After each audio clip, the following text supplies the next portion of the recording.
২০২৪-এর গণ অভ্যুত্থানে শত শত হাজার হাজার যে সন্তানেরা, মায়ের সন্তানেরা শহীদ হয়েছেন, ছাত্ররা, সেই শহীদের উদ্দেশ্যে যদি কিছু বলতেন এই গণ অভ্যুত্থানের 1 বছর পূর্তি উপলক্ষে।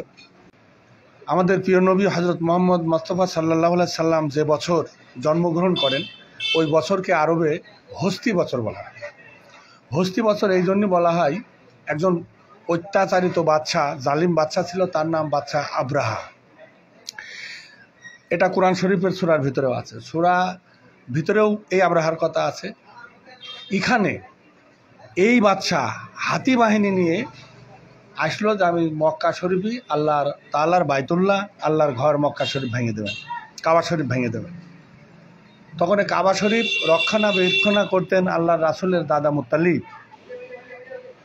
মুত্তালিব সাহেব বা আল্লাহ রাসূলের দাদা আল্লাহ পাকের কাছে বললেন, হে খুদা, হে ঘরের মালিক, এই হস্তি বাহিনী আব্রাহা বাদশার বিরুদ্ধে লড়ার মতো আমার কোনো ক্ষমতা নেই, আমার সে সৈন্যবাহিনী নাই, তুমি তোমার ঘরকে রক্ষা করো।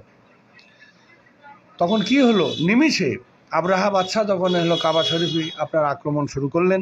তারপরে উপর থেকে আবাবিল বলে একটা পাখি আছে, ছোট ছোট পাখি, সেই পাথর নিয়ে এসে আপনি একটু ইতিহাস যদি উদ্ঘাটন করেন দেখবেন যে পাথর মেরে মেরে সেই হস্তি বাহিনী কীভাবে হটিয়ে দিয়ে সেই দিন সৈন্য বাদেই আপনার আবাবিল পাখির মাধ্যমে আল্লাহ পাক কাবা শরীফকে রক্ষা করলেন।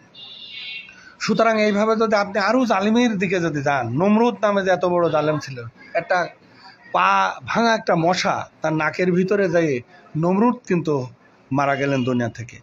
এইভাবে যদি আপনি ফিরাউনের দিক লক্ষ্য করেন তাহলে আপনি দেখবেন ফিরাউন কিন্তু নীল নদে ডুবে মারা গেলেন, তারও কিন্তু সৈন্য লাগেনি।